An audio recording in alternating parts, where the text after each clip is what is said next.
ready, man? Party people in the place to be. It's about that time for us to. Yeah. What's up, chiropractors? This is Dr. Nick Silveri, your guide up the mountain to $1 million practice. If you're looking for the roadmap to grow your practice fast, then keep on listening. This is the Path to $1 Million podcast, where I chat with today's most successful practicing chiropractors. And remember, if you want to get there faster, visit getmemorenewpatients.com to find out more about LVRG Media, the most comprehensive digital marketing agency for chiropractors on the planet. What's up, everybody? This is Dr. Nick Silveri with LVRG Media. Welcome to another episode of Path to $1 Million podcast. I'm here with my good friend, Dr. Pete Camiolo from Remarkable CEO. I am super pumped to be talking to you about it because, like, the things that we talk about when it comes to scaling a practice are always some of my favorite conversations. So welcome to the podcast. If you can give the listeners like a 30-second to a minute rundown of like who you are, where you came from, what you're doing now. Yeah. So awesome. Thank you for having me. Really pumped to be with you, and I love your blazer and everything.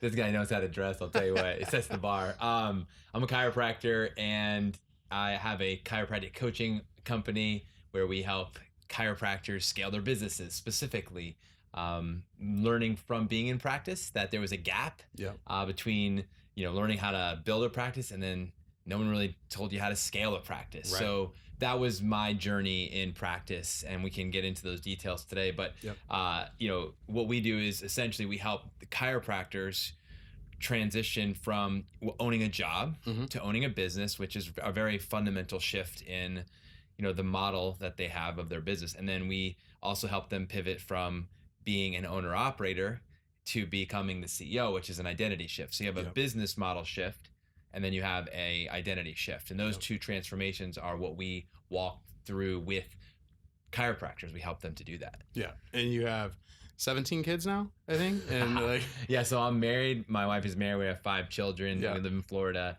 and we're loving life. Yeah, that's awesome, man. The thing I before we get into this, the thing I think I am the most attracted to you about is just like you're always in a good mood. You're always like jam-packed full of energy. And I always like feel like I need to like step my energy game up whenever I'm talking to you. So I'm like excited to have this conversation. So the two things that we're going to focus on today is, the idea of the Path to $1 Million podcast is about the 4 stages that I think that people go through to get to $1 million practice. Yeah. And then it kind of coincides nice with, not only did you blow through all 4 of those stages, but also like you guys have 4 seasons in the Remarkable CEO.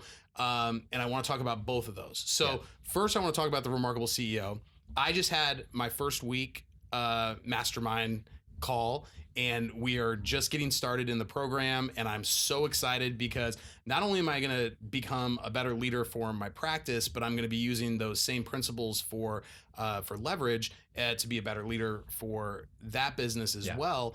And I love it because the things that I'm learning for the practice, it's for any business. Yeah, we like to say that the content, the information is agnostic. Like you can apply it to any aspect of your life. I mean, these are truths that apply across the board. And what I love is that we can learn these truths and apply them in our practices, and you can apply them in other businesses that you have. Yeah, that's what makes them truth, right? Because they do transcend industry. But these are things that other industries have done maybe better than chiropractic. I think you and I can both agree that in our profession of chiropractic, it has become historically a very doctor dependent type of model, and typically it all depends on the doctor. If the doctor goes down, the practice goes down. Right. We like to say energy up, practice up, energy flat, practice flat, energy down, practice down as the energy of the doctor. And that's not talking about the energy of the team. You're talking about the energy of one person. Yeah. The owner operator, right? The one who makes everybody show up. If you don't show up, that kind of thing.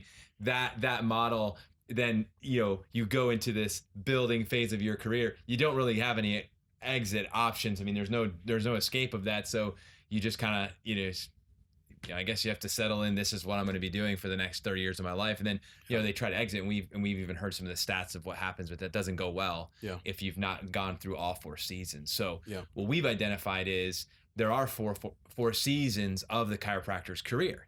And that's just the reality of it. And you can go through them many times if you want. And those 4 seasons are launch, which is the beginning of your practice, getting the practice up and running, getting a business up and running. Yep. Then there's the build, so the actual building of the business, and I can break these down in a minute. Yeah. And then once you go through the build phase, there actually is another season, and that's scale. Yep. And we'll talk about that. And then after scale, then there's exit, right? So the exit would be, you know, the actual sale of the business. So you can repeat that cycle over and over and again, but that is the cycle. And when you look at chiropractic, what we have found is Dr. Steven likes to talk about, we like talking about sports. So we say, you know, it's more like a football game than it is a hockey game, right? Yeah. But we in chiropractic have looked at it probably more like a hockey game. Like we launch, then we build, then we try to exit. Right. And that doesn't go very well. Right. Not for you as the owner trying to sell your practice. Yep. Or the doctor who's coming in to purchase the practice. It's a lose-lose. Yep. We talk about making everything win-win. Yep. And so what enables the exit to be a win-win is you've engaged in the scale and you've scaled well. Yeah. So yeah, that's what we're doing. Awesome. So let's talk about the first one. Yeah. Launch. So we've got somebody who is coming out of school, or they've decided, you know, they've been an associate. They're like, I'm ready to do it, and I'm going to start from scratch. Yeah.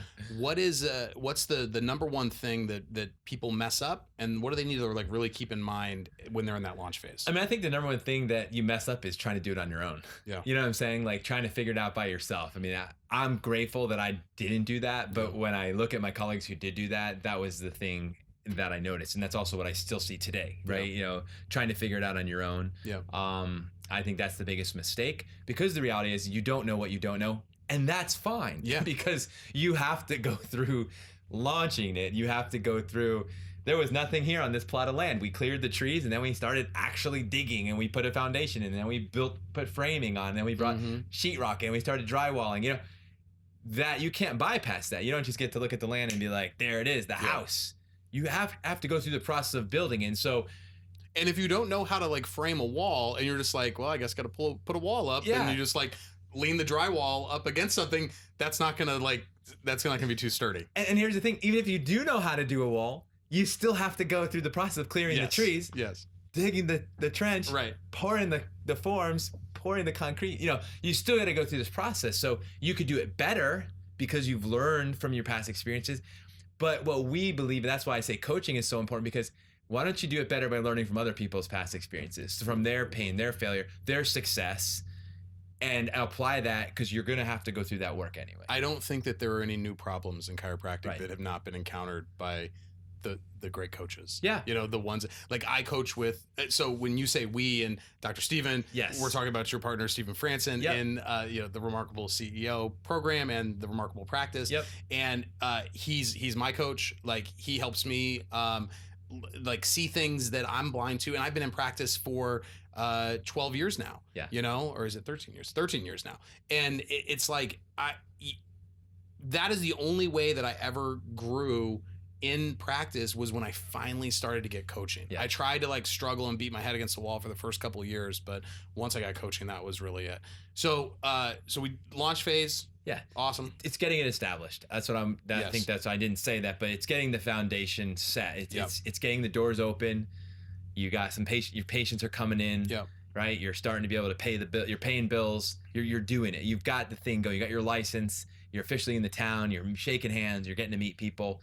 You're actually a somebody. You're somebody in that community. You're a business in that community. I mean, it's getting that thing up and running. So I was gonna do like the 4 seasons and then the 4 steps in the $1 Million Practice. Yeah. But instead, like, because it kind of like coincides pretty well. So the first part is the 0. So when you were in practice, you got up to how many visits per week? What was your highest? 1,200. 1,200. Yeah. So you crushed. So our 4 stages are 0 to 250 in under 12 months, 250 to 500 in under 24 months, 500 to $1 million under 36, and then currently doing over $1 million. You're not in practice right now. That's why you're on the expert day. But when you were doing the 0 to 250, what was the one thing that allowed you to really accelerate and really crush that? New patients. Right. Conversions, man. What was the biggest way that you got new patients when you started? Out of the gates was screening. Yep. I did spinal screening. That was the thing that I did to when I was in chiropractic college. That's actually something I would recommend to a listener.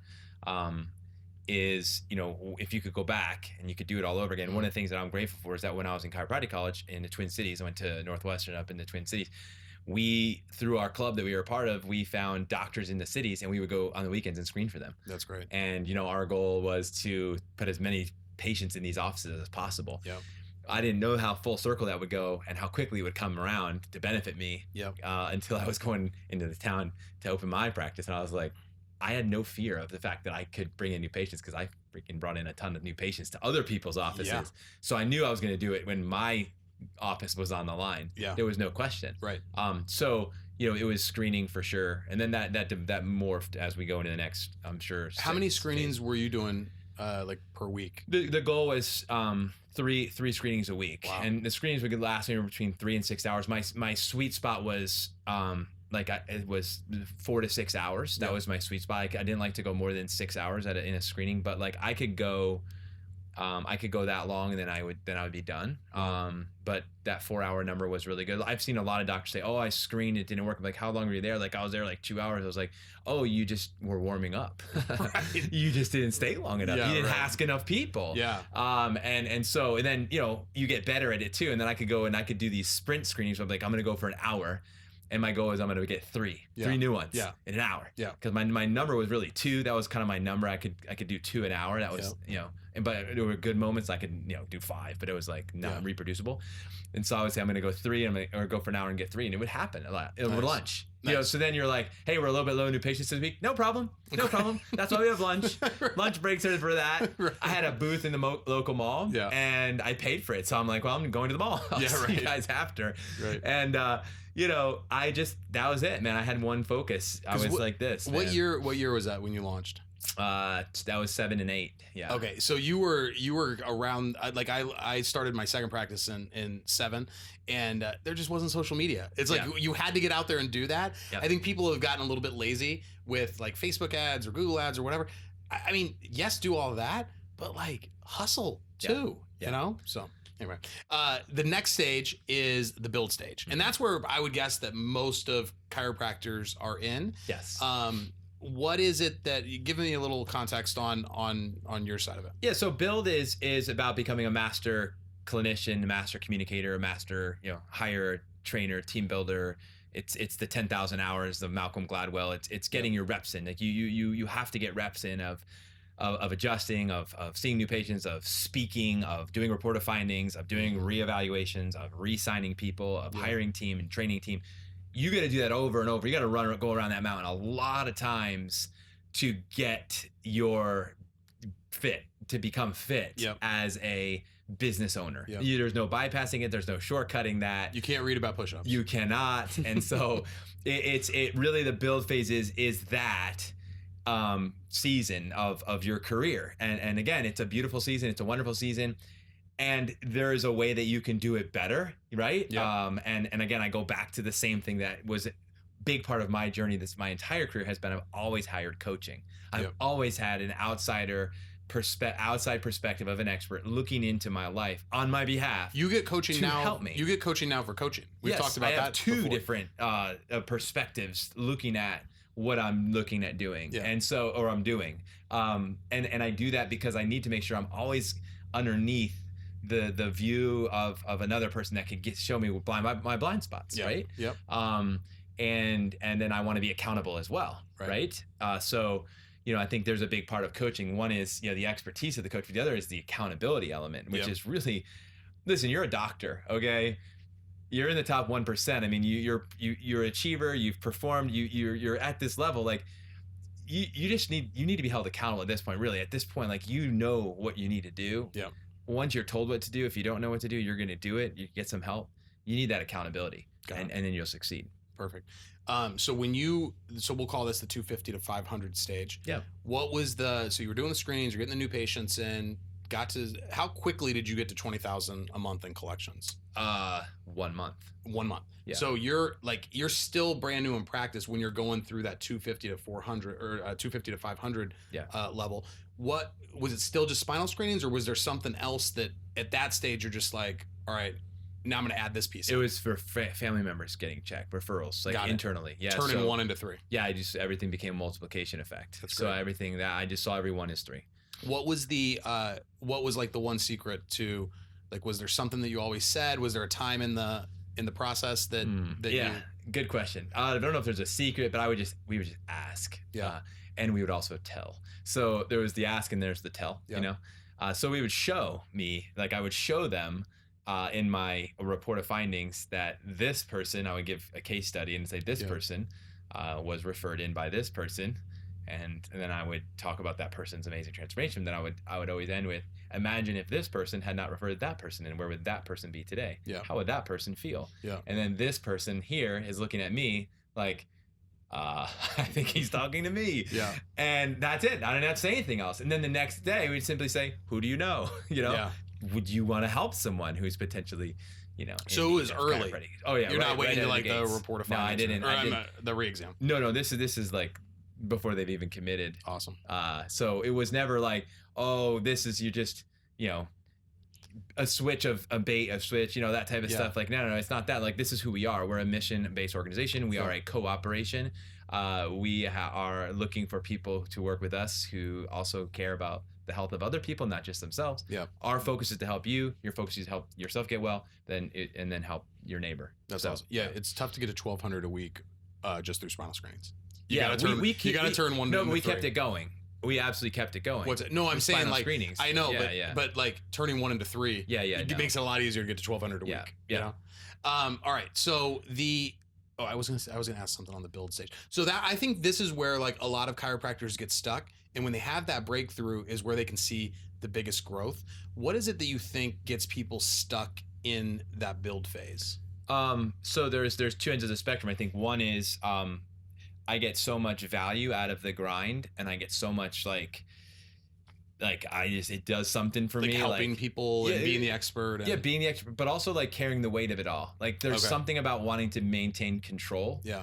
That you're like that control is often what actually prevents you from scaling. Is actually having to hold on to control. So the perfectionism or just having to have everything my way, even if it's not perfect, but just my way. So I call that control.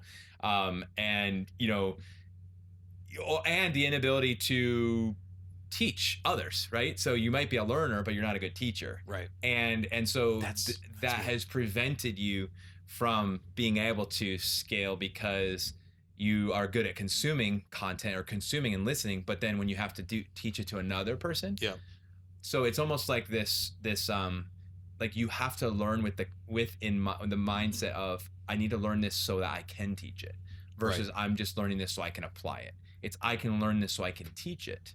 Do you see the difference? I've never heard you say that before. That is speaking to me right now. Yeah. So because man, do I love consuming content. Yeah. And I always admire that about you because I think you are such a good teacher. Thanks, man. So that's probably why. And that would thanks, man. I really appreciate that. And I'm hearing you because I would say that as you pivot into, let's say, the 250 or 500 to $1 million. Yeah. I'll tell you what it is. It can't be just about you. Right. Right. And so now it became, can someone else do a better job following up with a new patient who called in to cancel than me? Yes. Can somebody else do a better job, you know, at even doing some part of the day one, you know, maybe the empathetic connection, which we talk about in the Remarkable Practice as a critical part of, you know, the conversion process, right? And I think a lot of doctors fumble on that part and maybe skip it completely, and they're missing, and they're struggling with retention because they've never done a true conversion. Got it. And so, you know, so seeing the gifting in other people and being able to shine the light on them and say, you're really good at that. You need to go do that because you're great at that. I can do it, but you're actually better naturally. Yeah. So do that. Yeah. And being totally cool with that. But if my ego or my pride or my control or fear of letting go, what if I ask them to do it and they suck and it falls and they it never fails? do it as well as I do, you know, like. Yeah, and so I think hiring good team members, like A players, you and I were talking about that even before this, like how important it is to get great players. Yeah. That is the key. We talk about that. So in the build phase, I think you have to learn how to build a team. You have to learn how to train a team, how to teach a team, how to release to a team. And if you do that well, you're going to naturally move towards the scale. So when you're in the build, it's about you learning those skills to be able to then implement them in the scale phase. Yeah, because you became the master to become the teacher. Got it. Yeah. Got it. So what would you recommend for people, like for me, like I'm not a natural teacher. Like that's probably the part of of both of the businesses, or really all the businesses, that I just want to like be able to do my thing. It's like I already figured it out. I don't want to have to like explain it to you and like teach you everything that I know. What is it for like people that doesn't come naturally? For people that doesn't come naturally to, what would be your biggest suggestion on like ways to improve how to be a better teacher? So I would simply say this: as you're learning your content and you're consuming it, document it. Yeah. And just and document it in a way where if you had to explain it, right? So I don't know how you consume your content. Now a lot of us now we can do it through audios. Yeah. Like I like listening to podcasts when I'm walking or running or driving. Yeah.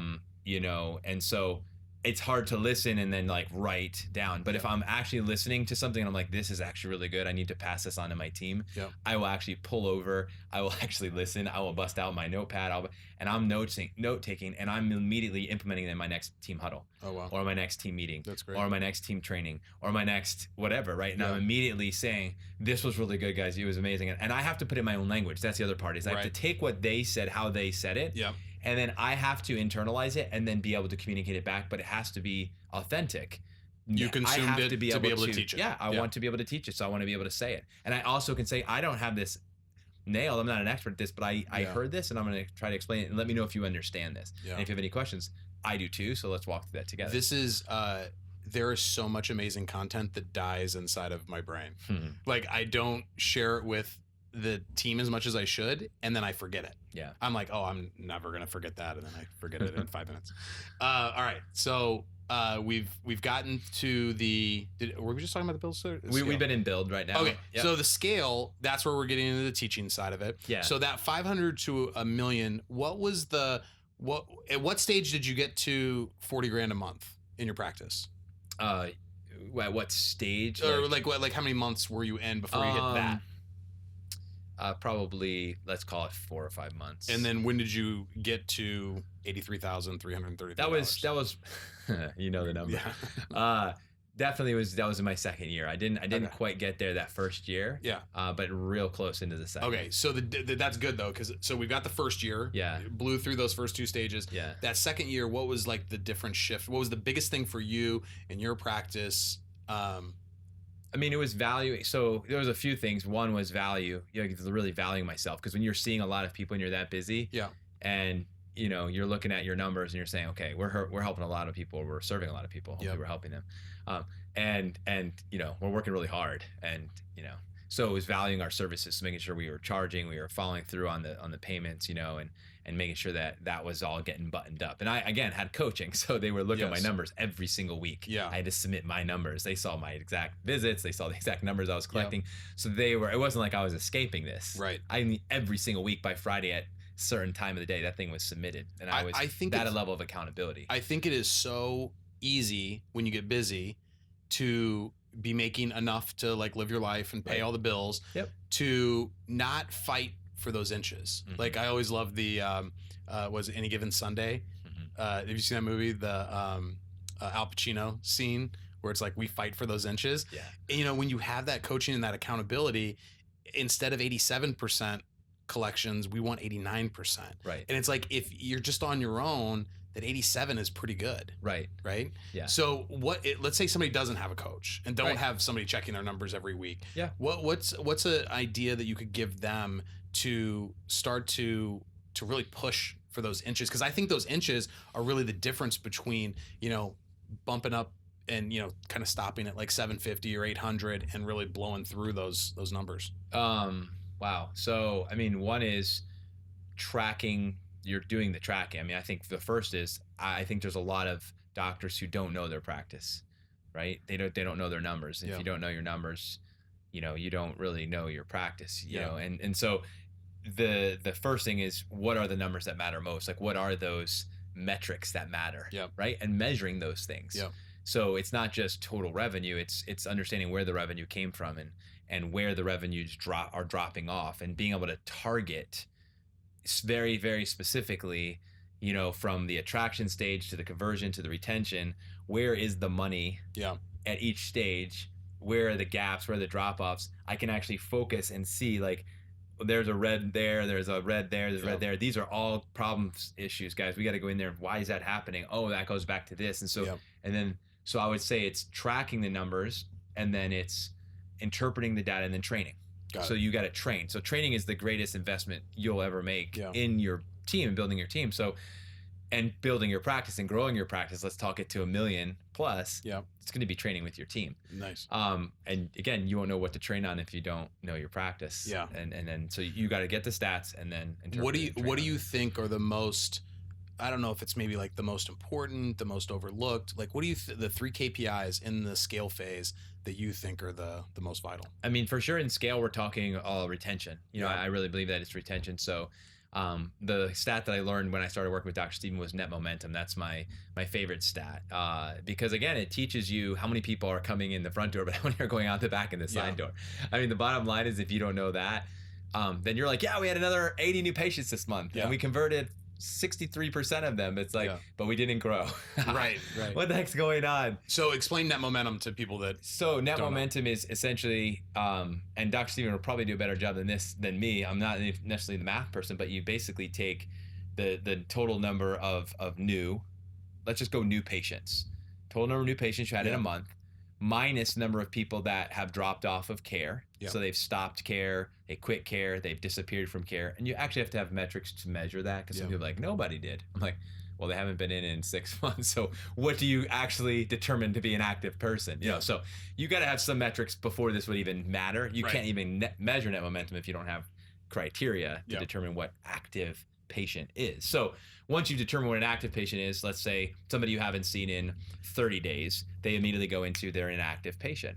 So you take your total new people that got started who are actually paying you money to the number of people, 30 people, the number of people that are no longer going to be paying you money, and then you tally that up. So it's either a positive number or a negative number. That's great. And that's net momentum. I say that one. Number 2 is total active patients. Okay. That's a number that I'm addicted to. Like it's active is like within people the last 30 an active days? Care plan. They've been in the last 30 days. They're actually on an EFT. They're actually paying for care. Because that was, a big part of how we, ran our practice and what we still encourage doctors to get people on plans. Started care plan. People should be on a membership plan.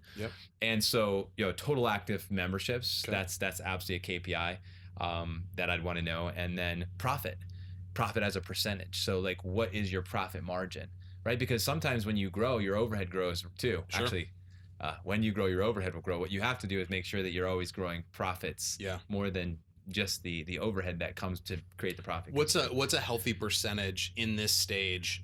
If you're seeing patients, Chiro is an awesome industry because you have high profit margins. I mean, it can be up to 50%. That's great profit margins. I mean, if you do it well, again, depending on the type of practice. I mean, we have certain cash practices versus insurance-based practices, and you got practice with lots of modalities that there's all different ways to run practice, but you can do a 50%, 40 to 50% in a clinic. And if you're not seeing patients and you're just running an associate-driven practice, maybe like 20, 25. Yeah, maybe 20, 25, which is really, really, really amazing. Good. So that's what I mean. I always talk about this is that's what really allowed me to create Leverage Media and some other things, is that if I was seeing patients, there would just be no way. I'm willing to give up profit to be able to have the freedom to focus on the things that only I can do. Correct. You know what I mean?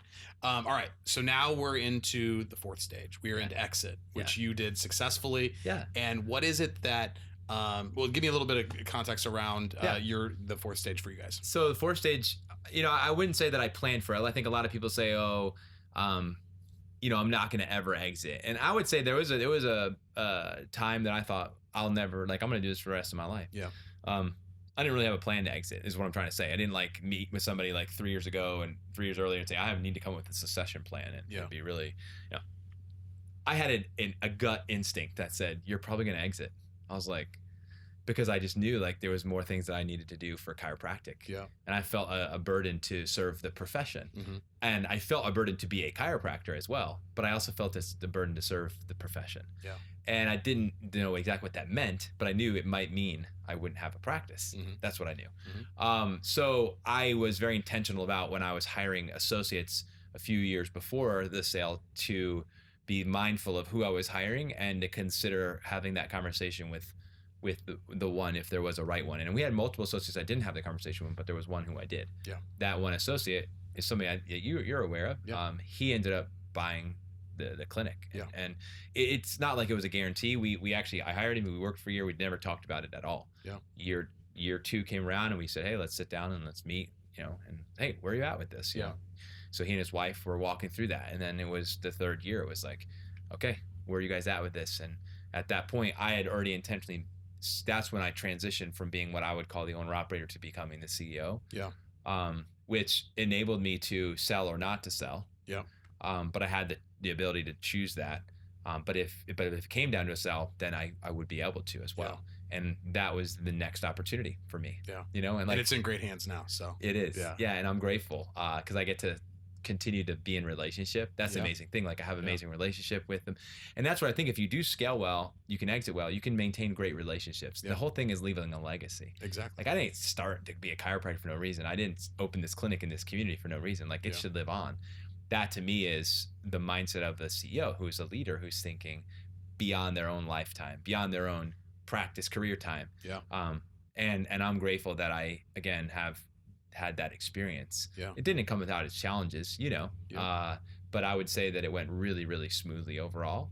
And I'm very grateful for that. At some point we should have, a few drinks and I can tell you about some of the failed, exit tries that I had on my first practice. It was something else. Yeah. So if somebody is, all right, they're in practice, they're, even if they're still maybe in build mode and they haven't really like done the skill piece that well, what would you recommend if they are ready to exit, if they're 50 years old, 55, 60 years old, and they're at least starting to think about it? Yeah. What should they do? Like, what's a good 3-year plan to like prepare to like do it properly?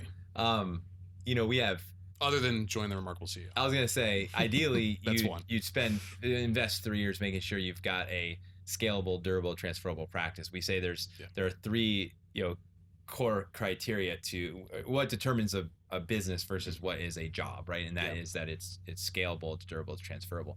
So the first thing I would do is define those terms and look at that practice and say, based on scalable, which means that it can be done without you, right? It's able to happen. So we say, hey, associate doctors is a great example of a transition that one would make going from the build to the scale, because your business is chiropractic and chiropractic is an actual adjustment. So you have to have somebody else who could actually do the adjustment. Yes. Otherwise you're in a job and you're an owner operator. So that would be an example of, scalability. Durability would be, you've got associates in there and they're working and they're doing great work, and you could not be there and great work continues to happen and money keeps coming in. So you're able to give more, love more, serve more, do more, make a bigger impact, make a bigger income, and it can happen in your absence. Yeah. Right? Yeah. So not that that's what it has to be. It can be. That's durability. But at least you have the option. You have the option. Yeah. So the first one is it doesn't have to be me. Yeah. And then the second, so that's scalability. It can give, love, serve, do, impact, income. Yep. It doesn't have to be all me. Yep. The second one is it is not me. It is not all me. And then that sets you up then to do the exit well. So if there's a 65-year-old doctor who says, hey, I'm ready to exit, if you listen to that and you say, I'm doing it all, like it's dependent on me. Or I have associates, but it's not durable, because if I was to leave, the thing's going to go down. Yeah. Because the thing's going to fall apart. New patients stop, retention stops, the team's not going to show up, people aren't going to perform. Mm-hmm. Okay, well then, that's not durable. You may have scaled, you have a business, but you don't have a durable business. And so scaling well is what we talk about. It's one thing to have a business, it's another thing to have a great business, or we call it a remarkable business, a remarkable practice as part of a remarkable life. And so that's where, if you're going to end up going into exit, you'd want to have scaled well first. Great. And so our 4th stage is the $1 million+. So what was like the biggest challenge that you faced at that level with the office or the team or whatever it might be? Yeah. I think it was the letting go, surrendering phase of my journey, where it was, I knew that I could do it. I could build $1 million practice and I could carry it. But the question was, could I do that and maintain that if it wasn't the Dr. Pete show? Yeah. So the challenge was such a good show, though. Letting go. Yeah, man. Yeah. This has been a great show. No, I mean the Dr. Pete show. Oh, okay. But I feel like that was the biggest challenge, was a mental challenge. The mental shifting because I had my identity wrapped up in look what I can do. Yeah. And I got a lot of energy out of carrying them thing up the mountain. Yeah. And I'm not going to say I still don't enjoy like really hard work and like making stuff happen, Yeah. but I knew that that's not healthy as a sustainable. Having a big family, not 17 but 5, definitely makes you like challenges you to consider another way. Yeah. I couldn't get away with it, in other words, Yeah. without major backlash immediately from home. So it's not that that's what I wanted, but I mean, it was immediately, I would immediately feel it personally. And so that was what it was really, so then it became me being a great leader. How are you able to train your team? Are you able to hire great players? Are you able to help hold those A players accountable? Can you train them up to be A level? Can you position them correctly? Yeah. And it was all of those elements, getting that nailed. And we went through a lot of people to get to that point. But yeah. So the build stage is start to learn how to teach. The scaled side is really like teaching. Yeah. And then depending on that A team to like carry it up the mountain with you. It's all team, man. Yeah. That's what I'm all about. That is what I learn every time I learn a new lesson in business. It always comes back to like, if you just, had the team trained the right way, if you had the right person on the right seat, it just makes things a million times easier. It does. Steve Jobs said this, and he's definitely not like a chiropractic mentor because like it's a totally different business, but he did say something really wise, many things, but he said, we don't hire smart people so we can tell them what to do. We hire smart people so they can tell us what to do. Yes. I mean, the goal is that you want to hire people that we say, God only makes geniuses. Dr. Steven says this, and it's just such gold because it's such an empowering thing. But I also say God only makes geniuses, but the real genius finds their zone of genius and stays in that lane. Yeah. And so finding what is your thing, what's that thing that God put you on this planet to do, and that you can do so well. Like you said, you needed to change because you knew you wanted to do the things that only you could do. Yeah, that's exactly right. Yeah, well, that's exactly how we run a remarkable practice, is that you put people in positions that they do what they do best. Yep, and that's where that's really how you win. Thrive. Yeah. So tell people about how they can find out more about the Remarkable CEO. Yeah. So we've got a podcast, if that's cool. If I 100% talk about that. So we've got a podcast called The Remarkable CEO. You can go on iTunes or Spotify, other places too, but those seem to be the best. Yeah. Simplest platforms. We'd love for you to be a subscribe to that as well. So when you're listening, tons of value, by the way. Okay. Awesome. I've listened to a few so far, and because you guys just started, I think like maybe a month ago or so. Yeah. And just like crushing it. Yeah, this is awesome. Yeah, it's been fun. Dr. Steve and I are having a great time, and we also have some awesome guests that are in the pipeline. Nice. So that's been awesome. You could just reach out to us. theremarkablepractice.com is our website, and you can browse around there. But you can just directly message myself, Dr. Steven. Go on Facebook, Dr. Steven Franson, Dr. P. Camiolo. Send us a message. Yeah, I'd love to hop on a call. I thoroughly enjoy getting to know about the doctors and their practices, finding out like where they're at. So we do like these strategy sessions. I know you have strategies with marketing type things, and I love that model. Yep. I like just being able to just interview a doc and find out what's going on in their world, see if we can help them or not. If you ever actually think you might need some help, then reach out and reach out on Facebook to us. That's the simplest way, or Instagram. You can find us on both of those platforms. Slide into the DMs. Yeah, exactly. Man, I cannot tell you how excited I am to be in the program, how much I respect and love you. I think you're like just one of the best dudes in chiropractic, and I can't wait to learn more from you, buddy. Thanks, man. I appreciate you. I love you too, man. All right, man. Yeah. Thanks a lot. All right, we'll see you guys on the next one. Just because this episode is over doesn't mean you can't continue your path to $1 million practice. We've created chiropractic's most full-service marketing agency at LVRG Media to help you reach $1 million a year fast and continue to grow. You can get a free strategy session with me absolutely free right now.